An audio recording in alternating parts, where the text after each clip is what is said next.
Hello everyone, my name is Jen and welcome to the Book Refuge.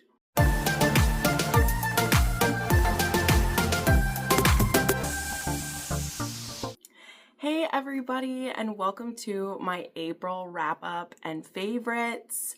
I'm so excited to get into these with you. We're gonna dive right into my stats and then we'll get to my top 5 favorite books I read.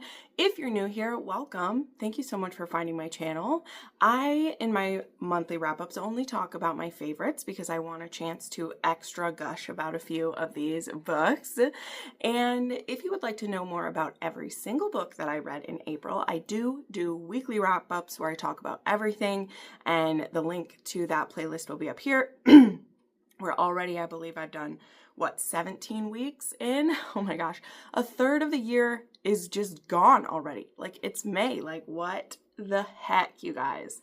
But then again, the older you are, the shorter the months are. You know what I mean? In your life, they're a smaller percentage of it type of thing. So, yeah. But let us get into it right now. Yes, I'm flashing my nails a whole bunch. I had really pretty, which they do look pretty, I'll get into it, but my nails were done last week. We went and got our nails done. My sister helped me, and I decided I wanted to get my own like gel kit at home. And so these are the colors that I did at home, which I won't show you the super close up because I did do a good job. Like, I'm happy with myself and they look fine when I just flash them to you. I wore purple today to match them.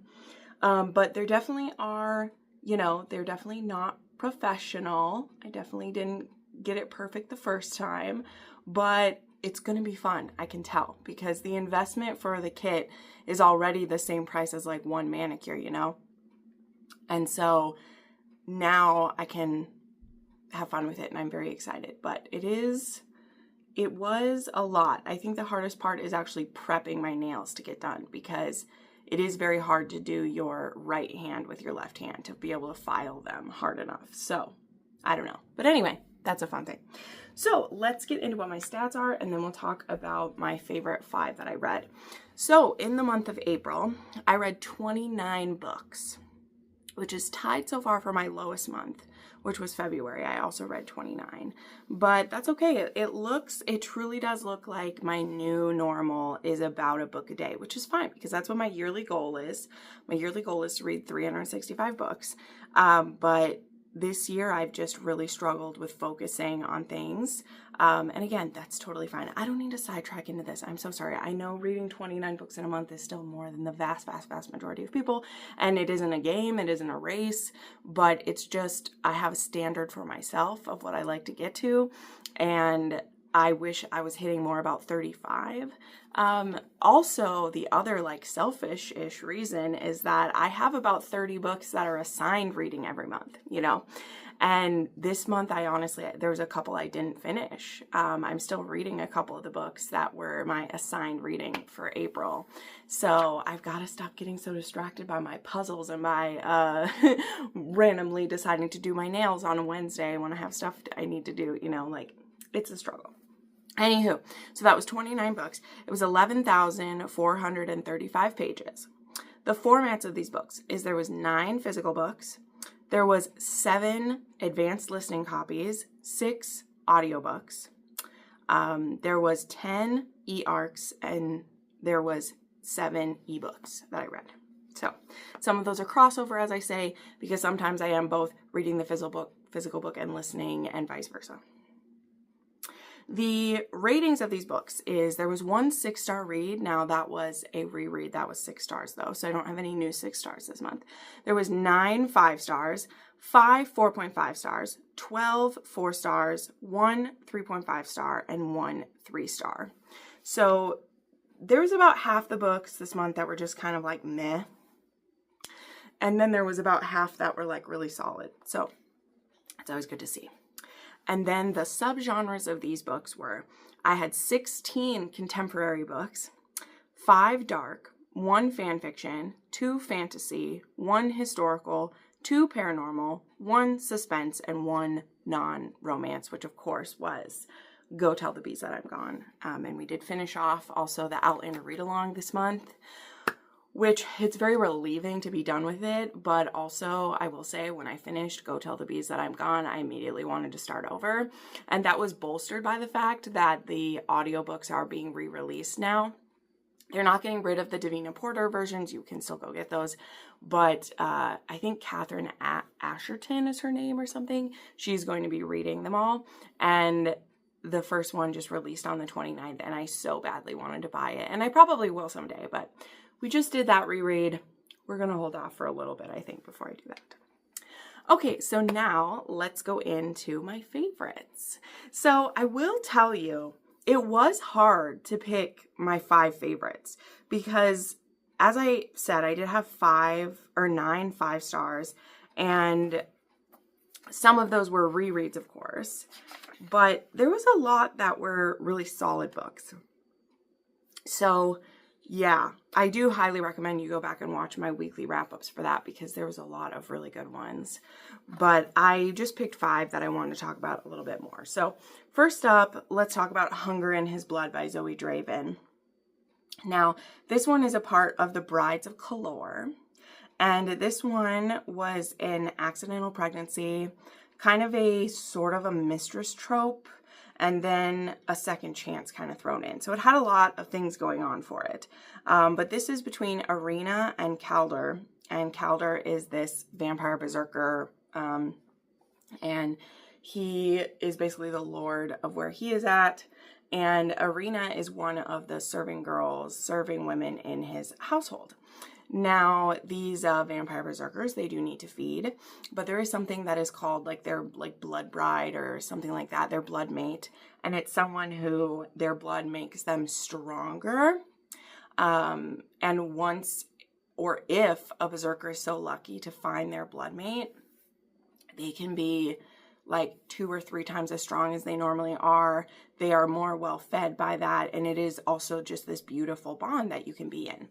Now, Zoe Draven writes a lot of rejected mates, and that is what this one is. Calder doesn't realize that he's found his blood mate to begin with. She started working in his home a few years ago, and ever since she's been working there, he actually has been, well, let's just call it what it is, extra horny, shall we say. And so he's been having a lot of hookups because he just is having this insatiable need for sex. Now, he doesn't realize, and neither do, some of our other characters, that the reason why he's needing to meet with his paramours more than ever is because he's now in proximity to his mate. And neither of them knows this, okay? Neither of them knows that they're in proximity to each other. She's a very shy servant who, gets her stuff done, keeps to herself. She is a bit of an orphan. There's only really one kind of a family member in her life, and it is this man that she treats as a brother. They were there for each other when they were in an orphanage basically, and so they've looked out for each other, but truly she's alone in the world. She has no one.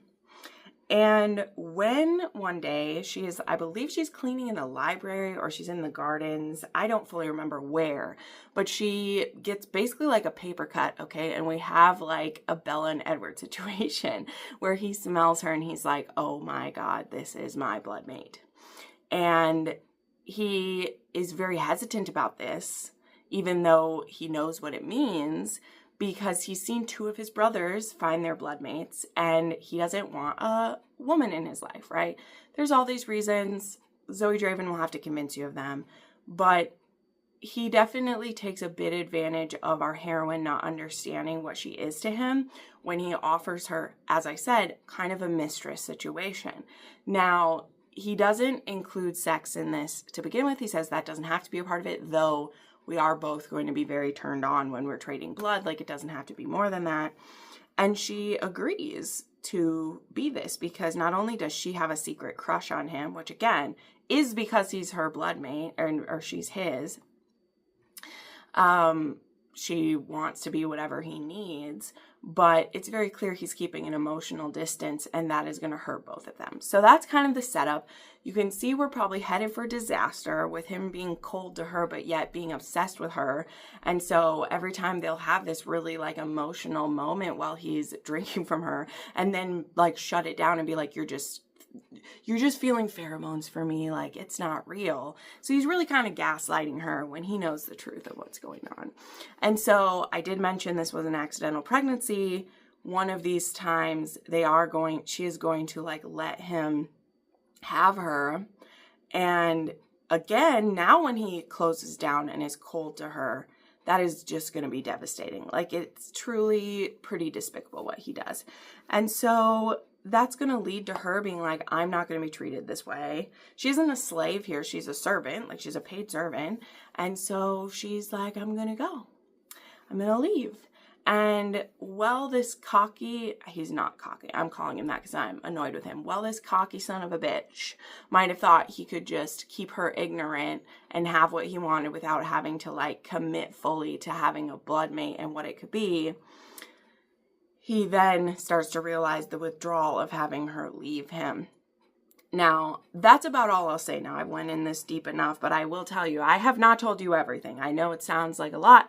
That's the Jenn thing I overshare about these books, but there's so much more to it still. But those are the main things to know about this is a rejected mate situation. It's an accidental pregnancy. It's a bit of a secret pregnancy, though it's not completely her doing that out of like malice to hide it. She doesn't know when she runs away what she's taking with her, as it were. And it will have a pretty epic grovel because your boy, he's gonna have to answer for some of what he's done. Okay, boy's gonna have to answer for what he's done. Let's just say that for sure. So next up, there's Deacon by Rhea Morris Edwards. Now, this was one that making this list, I was like, do I want to put this one on here? Because I feel like I've put all 3 of these books on favorites lists, and I don't really feel like book 2 holds up as well to me. So that's why I was hesitant then of like, well, do I feel that way about book 3? But reflecting on my notes that I made on this book and how this one made me feel, I do like it better than book 2. I don't quite like it as much as book 1, which I gave 6 stars, was one of my top reads last year. I've shared that I feel like Weston copied a bit too much of Sovereign in the setup of the relationship and everything. And I think it also had to do with the fact that Sovereign and Weston are kind of taking place at the same time. Like they're falling in love at the same time. And so there's a lot of repetitive scenes and all of these have BDSM. So I think too, going into Deacon, I was a little bit more like prepared to not love it as much. And she really did take a different tact with this one. Now, this whole series is still dark cowboy BDSM. Okay, everything she writes is going to be that, okay? Which is fine. An author has their style. I just think within cowboys that can feel very specific. However, the dynamic between these two felt very different. And we're also dealing with some even darker things than the previous ones are. Because with Freya and Deacon, so Freya is in a very interesting situation. So she is from Appalachia, sorry if I say that wrong, but her and her stepfather and 2 stepbrothers have moved from that area to Sovereign Mountain area, okay?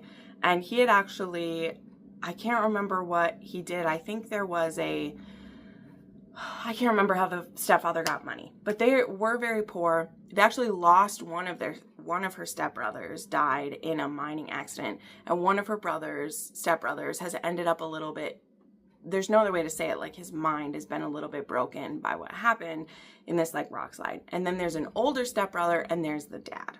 Now, there has not been any sexual abuse in this situation, but she is stuck living with step relations. Her mother is dead, doesn't or hasn't seen who her father is. And though she is an adult, she's been kept almost as a slave to these guys. The only one who shows her any kindness is that like younger stepbrother who, again, not younger than her, but younger than the other one.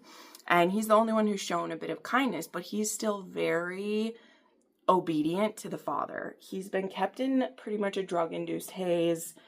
It's a lot. So I'll just say that for it.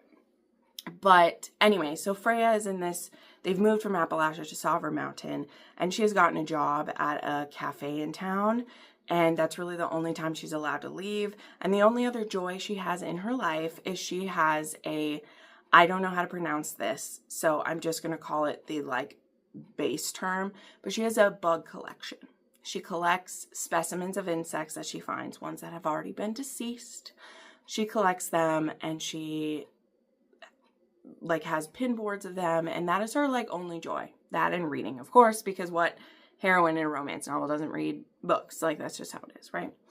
And that's really all she has for herself. And we have Deacon, who is he's a blacksmith in town, and he is friendly with Sovereign Mountain. Now, what made this one work differently for me than the others is that Deacon isn't, like, he doesn't live on Sovereign Mountain. Like, that's what made Sovereign and Weston feel too similar, is that it's the same kinks, it was the same place, it was the same timeline. Like, they just felt too similar. Deacon definitely felt like it had more separation between those two things. And he just felt like a very different character. Like, he was written almost more like I wouldn't fully call him Sunshine. Like, I wouldn't fully call him Feral Sunshine, but he definitely doesn't feel as broody as, like, Sovereign was, if that makes sense. Yeah, I would just say he's a bit of a gentler in that way. Like, his demeanor is a bit gentler, but he catches an eye for Freya, and he decides he wants her, which, again, very similar to the other guys. They see him, they want him. But it's much more complicated for Deacon, because her stepfather owns the land butting up against his. They're really enemies over it. There's a lot of animosity between them, which, again, that's not dissimilar from the previous books. But it is different that it's her stepfather who's so controlling and barely lets her out of the house even to go to work. And if he found out she was interested in Deacon, who he sees as enemy number one, like, things would not go well. But Deacon, being the type of man that he is going to find ways to spend time with her, including manufacturing situations where she maybe needs a ride home, or she finds a lost puppy in a alleyway and ends up giving it to him to be adopted. Like, he definitely manufactures lots of situations. So that's that. What made this one work is it did what Sovereign did, in the fact that the BDSM became very important for overcoming the trauma. And that didn't feel as much that way with Diane and Weston. For me, it was just something they ended up both being like kind of into, you know. But in this one, this one has a bit of like daddy kink in it. He very much wants to take care of her. This also looks daddy kink in the eye for what it is, of that you have a lot of daddy issues usually if you like this. And he has daddy issues and wants to be a good daddy. Like, I don't know how to say that. Like, he also has a breeding kink. He literally wants to find ways to tie her to him as much as possible, including like birth control tampering and like being in control of that. But the first time he like tells her to call him daddy, she has a visceral reaction to it and feels very uncomfortable, which again can just be fine. You can just be like, I don't want daddy to be my kink. But the thing is, she does like it, but she's also, there's messed up things with it. And this leads him to be like, what is going on? Because it'd be fine if it was just a red line, you know, if it was just her like, you know, red, don't ask me to call you daddy, but there's more to it. And that leads Deacon to be like, what else is going on? And I won't spoil it for you. Again, as I said, there is not sexual abuse of that stepfather doing to her, but there's other things happening, and I thought that the author did a great job of diving into it. So anyway, that was a lot of dancing around it. This is still very kinky. As I said, it is BDSM, but if you were like me and you thought Weston felt too repetitive of Sovereign, I don't think Deacon is too repetitive of either. Just know that you're still getting a dark BDSM cowboy, which is what a lot of the dark romance are these days. So that won't be a surprise. So I enjoyed it quite a bit. I'm really looking forward to Jensen. I think that character's been set up really well. So I don't know. I just enjoy them. And at the end of the day, I do think that it earned a spot in my faves, because I'm still thinking about it, like bringing it back up to talk with you guys. I don't have a copy of that one yet. Because I've just had to be good and not buy myself too many books this month. But I want to like flip back through and find a few of those scenes in that one. So hopefully I'll be able to buy a copy of that one soon. Okay, then we have Tell Me It's Wrong by Katie Wismer. And yeah, when I looked at my 5-star reads of this month, I really enjoyed this one. I do. And the first one, Tell Me It's Right, we meet some characters in there who were good. Like, their love story was good. It was like a brother's best friend. It was an office type situation in a tattoo shop, so not like a serious office, but it was good. And really what had intrigued me about Tell Me It's Right was the side characters of that one, which leads us to Tell Me It's Wrong. Okay, so this one is a reverse age gap, and it is actually the stepmom, now the ex-stepmom, of Fletcher's best friend. Okay, so the hero from book 1, which I think his name is Liam, his father had married a much younger woman, has one younger half brother who I think he's only like 8 or 9, the younger brother is. And Liam and his siblings, they do like Christine. In fact, they kind of like Christine more than their dad. But they knew their dad wasn't treating her well. And so when she's getting a divorce from him, which is happening at the end of that book, like, Liam still wants to be in good with her. He still wants to see his younger brother, and Christine doesn't have any problem with that. So very healthy in regards to like the stepmom and stepkids, even though she's barely like, she's like 10 years older than them, you know, because their dad went for a really young woman. So at the beginning of this book, we have Christine, who I think she's 32. I think she's 32 or 33, again, has this young son, and we begin the book with her actually at a bar drinking during the day, because it's the first time she's like had to drop her kid off, you know, doing an exchange basically. And she knows that her husband isn't abusive, but he's neglectful. Like, that's the whole reason she's getting out of there, you know. And he, you know, she knows that her son isn't being given the attention that he deserves. And it's just tough for her. And also, she's been a housewife for all this time. She's not sure what skills she has or what she's able to do to fully provide for her son. And one of the things she did do is she bought them a house. And it is absolutely run down. Like, but she got this house. It feels like the realtor maybe like cheated her into it in a way, and there's going to be a lot of work to do. But it feels good at the same time for her to be on her own, even if it's scary. Right? And at this bar, one of the bartenders is Fletcher. Now, Fletcher has never met Liam's stepmom, because it's not like Liam was hanging out with her, even though, like we said, he liked her. He doesn't have a problem with her and is very cordial with her. So Fletcher doesn't know who she is. He just knows there's this pretty woman in there, day drinking, flirting with him a bit. And these two end up having a one-night stand, because, you know, that's how we do it in romance. And they have this really fun one-night stand, and she hasn't done anything like that ever, and they have a great time. And then I think just a couple days later, she brings her son to a skateboard camp that Liam and Fletcher are putting on for some kids in town. So, you know, she's bringing her son to this thing with his half brother, and she sees Fletcher and then puts the pieces together. Not only did she, I think, not quite realize how young he was, which I believe he's like 23 and she's like 33, right? I think it's like a 10-year gap. But she just doesn't want the town talking about her anymore as it is. Like, people already see her as a gold digger. People already see her as all of these things, and she just can't take it. So she's like, Fletcher, we can't have anything more between us. And he's like, well, I don't think Liam would have a problem with it, but okay, I understand. And then it proceeds where Fletcher becomes really close with not only her son, but he's there for her. He helps her with this new house that she bought, which again needs a lot of work done. And he works not only at the bar, but he works in construction as well. So there's just a lot of situations where they keep being pushed together until they finally are like, what the hey, let's make a go of it. So there is a bit of a suspense element through this one. And it actually has more, in this one, I'll just tell you, it has more to do with Fletcher. I don't want to tell you exactly how, but Fletcher has a bit of a rough past, not as in that he was a bad boy or anything, but he was a foster kid. And the parents he has now, they're adoptive to him. He has a great family now, but he is from a rougher time. And at a certain point in the story, one of his foster sisters from one of the last homes he was in, comes back into town, And that does add a little bit of drama, let's just say. She's just aged out of the system and is looking for, you know, a place to get on her feet, and he wants to provide that and help her out.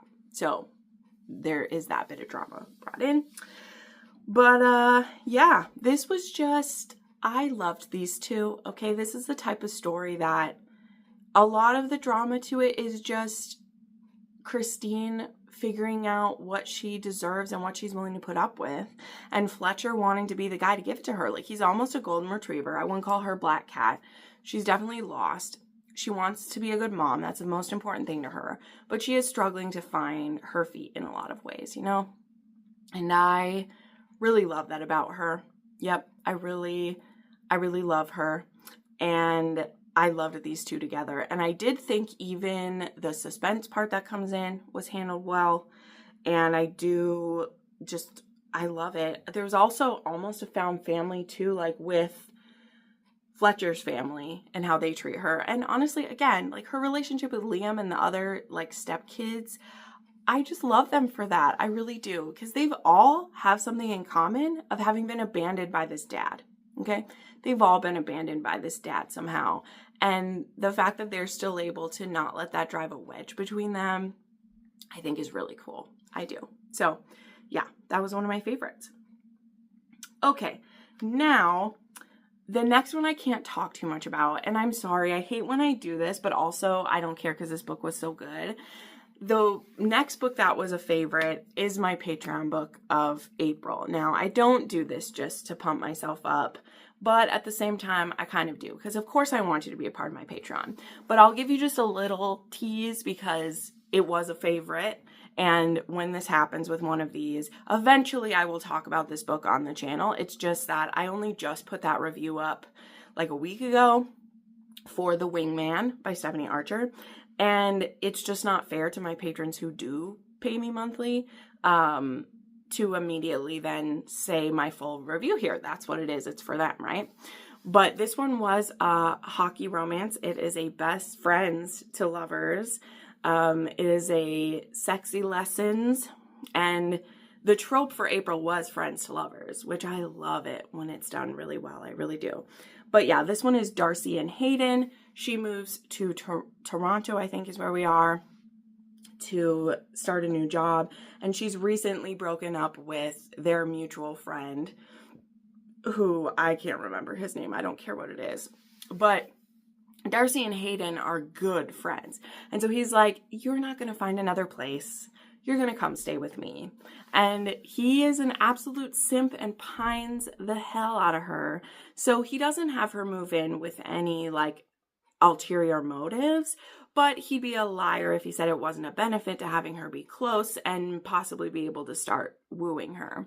You know, he's trying to not move in too fast, but as he learns kind of what a rocky relationship she'd been having with her boyfriend for so long, he definitely is a bit angry that this man that like he respects and is a friend of, that he would mistreat her.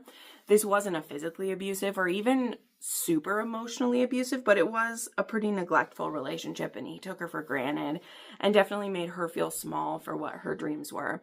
This heroine is also pretty nerdy and bookish in the way that like she's a statistical analyst. And I loved her work with that. So yeah, this becomes she hasn't dated anyone new in like 9 years because that's how long she was with their friend. And she asks Hayden, because he's such a player, to teach her how to have one night stands. So he, of course, is like, I would rather stab myself in the eye than help her find other men. But he's like, you know what?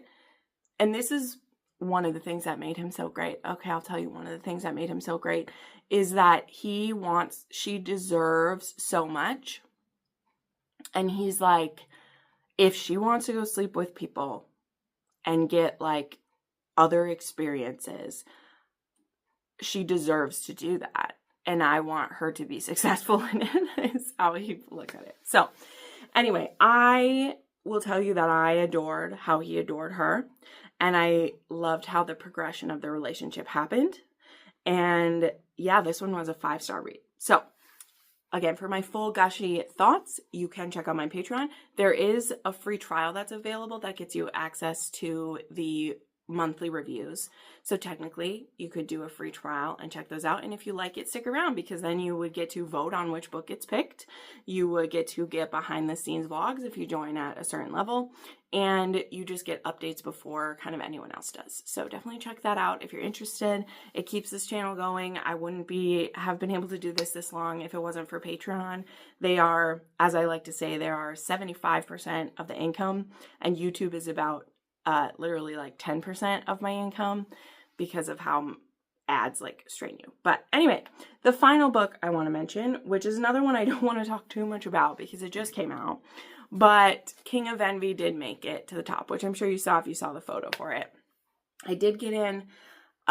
This is the Barnes & Noble special edition. I did have an ARC edition of this.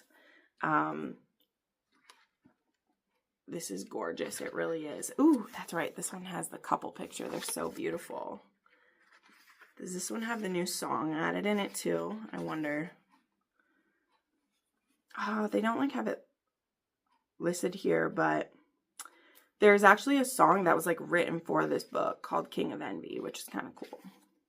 But anyway, this is book 5 in the Kings of Sin, and I don't care. Almost every book in the series has been a top read for me. I do think for me still book 4 is like the weakest, and King of Greed is still my favorite.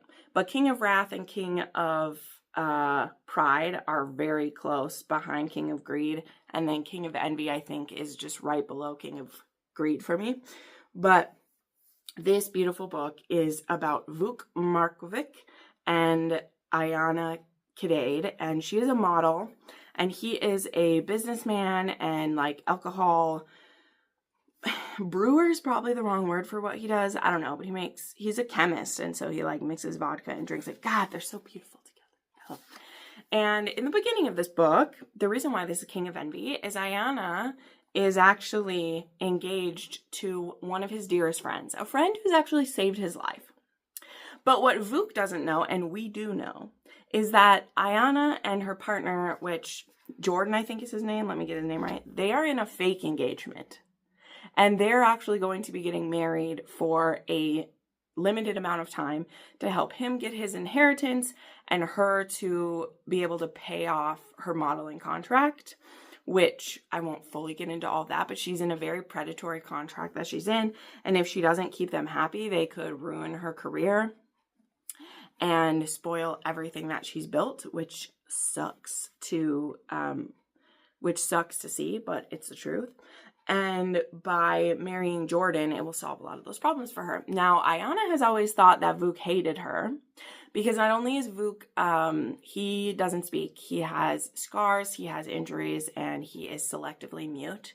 Though he does come out of his shell a lot through this book, but ASL is used for a good chunk of this book because he actually learned it for that. And Ayana knows ASL because I think it's one of her cousins.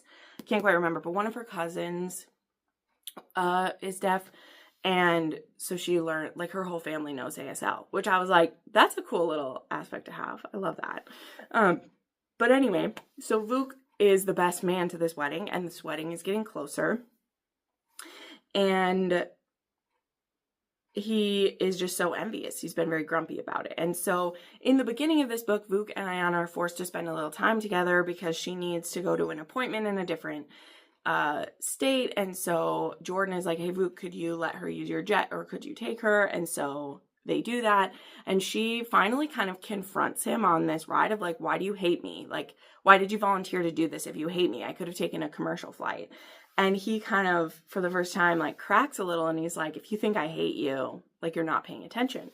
And so as the chemistry between the two of these build, Vuk is very aware that, again, Jordan is his dearest friend. Well, dearest sounds so like sweet, but like is his closest friend.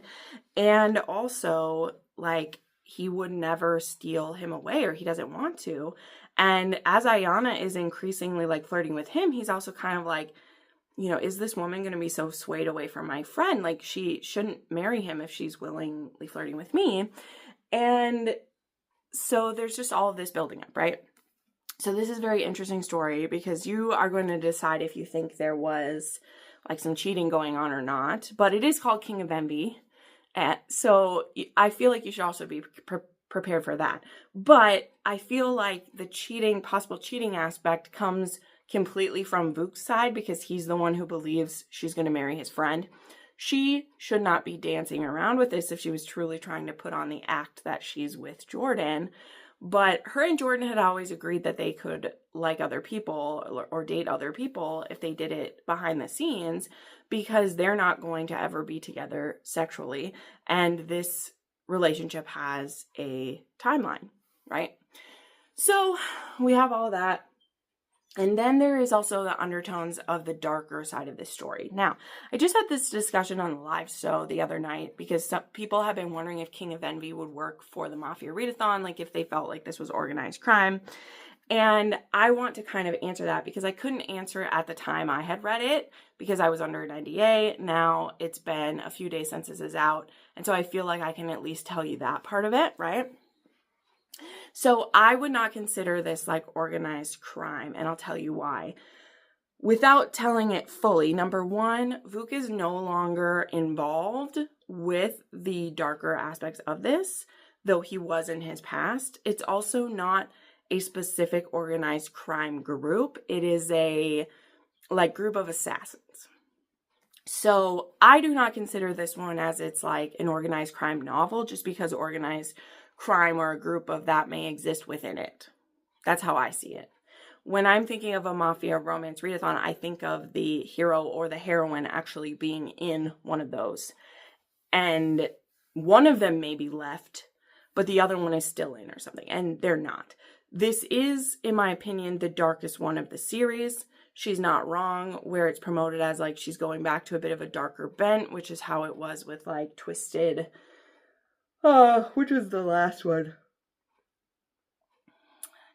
I can't remember what the last book was, but the other one that's green with Christian and Stella, which was also funny because Stella is actually mentioned a ton in this book because she is a designer at this point and Ayana likes her clothes. So Stella Alonso is mentioned a lot in this book, which was cute.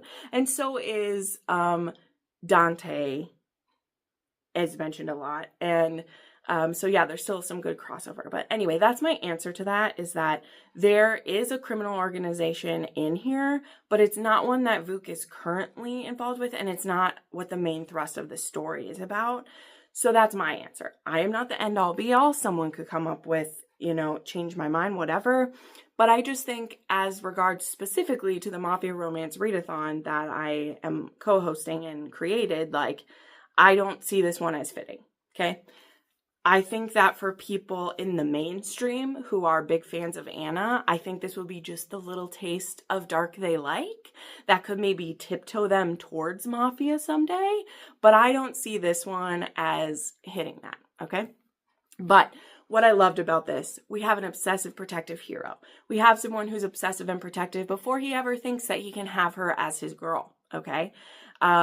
He does not know about this arrangement, yet he is still so tempted by her. And as she starts to see his softer side and see how protective he is, she can't help but be drawn to him. But she's still scared to break her arrangement with, not necessarily with Jordan, because Jordan's not threatening her or holding her. They're in this agreement mutually. There's none of that. There's no coercion from Jordan. But there is threat from her modeling agency, who fucking sucks. And if she were to tip them off of that she wants to pay them out and get out of there, things could get really like dicey for her. And so she doesn't want to create any scandal in her relationship with Jordan that would lead to issues with them. So there is that. That is a fear that kind of keeps her from pursuing things with Vuk. And also he has a lot of secrets. Again, he's not in organized crime to me, but he knows people still in it. And he, there's just a lot she doesn't know. We'll just say that. So I loved it. I loved the chemistry between these two. Now, I don't generally love like some cheating stuff going on, but what really worked with this one for me is number one, again, we know that there's no real relationship going on with Jordan and Ayana. We know it. It's only Vuk who's feeling the forbidden parts of it. And it is really a good struggle to read about, of him kind of fighting that back and forth of if he should give in, like, is he betraying his friend? And it would just be so much easier if Ayana would just break it up, because then he wouldn't have to feel guilty, you know? But it is the King of Envy. We're supposed to feel that bit of a tug. And if it was so easy that the second he shows interest, she just broke it off with Jordan, like, we wouldn't have a story. But again, though I wouldn't consider this one a cheating novel, I really don't. I felt none of that besides him feeling the forbiddenness. I think it was a really good balance that Anna struck, because I think people who don't normally want to pick up a book with any type of cheating in it, I think you would be like, I think you would be okay with this one. Because again, I don't want to read cheating in it. I truly don't. I don't. And so I was nervous about this one, but she had me like sold on Vuk based on King of Sloth. Like, one of my favorite parts of King of Sloth was Vuk. And you do see Javier in here a lot. You see Sloane in here a lot. She's a PR person who, she does PR for Ayana as well, or her person that way. And there was a lot of good cameos, as I said, from like Dante in here. And of course we do see Kai. There's a party that happens at the library at one point, so we see that. There is also, do I have the sticker in here? I do. There's, this sticker came with my ARC copy that said what happens in the Valhalla library stays in the library. So I love that. And this is a super hot picture from an elevator scene, which was, oh man, just look at that hand placement. Like, this was great. So this was excellent. I loved it. As I said, I still think that book 3 is still my fave. Nothing has topped that one yet. And I also can say this now because I'm no longer under the NDA for this, but we find out who the next couple is. For King of Gluttony is going to be the next one coming, which there's gluttony and lust are the 2 deadly sins that are left. And this one is going to be, we do get introduced to them. It's these characters called Sebastian and Maya. And that is going to be King of Gluttony, which is coming. I'm sure it won't be till next year, because we're now where we're up to with Anna is we're getting one of these every year and one of the soccer ones, because we have the Defender is coming later this year. But this was great. My box that I got with it was so cool. It came with, because one thing Ayana does is she loves colognes and scents, and it came with this really musky but still kind of feminine scent, which I have actually used a couple times since I got it. What was sad though, I told people, is that it was wrapped really well in the box. Like, they had wrapping around the fragrance, and then they had it in bubble wrap, and then they had it like in a bag so it could not leak, which was very smart, because there was a tiny bit of like leakage on it, which was fine. It didn't get on my book, it didn't get on any of the paper, so that shows you it was great. But when I took it out and like I needed to rinse it, it said King of Envy on the side of it, and it wiped off when I dried it off. So it obviously had been soaking kind of in that a while, which was sad. So I don't have a cute King of Envy bottle anymore. I'm glad I took a picture before I wiped it, because I was just like, oh, let me wipe the scent off so that it doesn't get all over my hands, and it wiped off, which was sad. But it smells amazing. I am not a super big fragrance person, but I liked it. So thank you so much for watching. Let me know what your favorite reads of April were. I'm in full swing of the Mafia Romance Readathon, but I do need to finish up my Patreon books for the month before I can fully dive in. So I'm listening to Mafia audio while reading other books. So that has to be kind of what my goal is the next few days, so I can get caught up on those. I'm always behind on something. But thank you so much for watching. If you are interested, as I said, I have links to my Patreon and channel memberships if you want early access to videos, if you want access to private hangouts with me, check that out. But you can also simply just like this video, leave a comment down below. Let's do some green hearts for King of Envy if you've made it all the way to the end. If you also want to purchase any of the books that I talked about, I have links to those in my store, or I have links to those in the Amazon store down below, and that definitely helps me out as well. So thank you for watching, friends. We'll see you next time. Bye.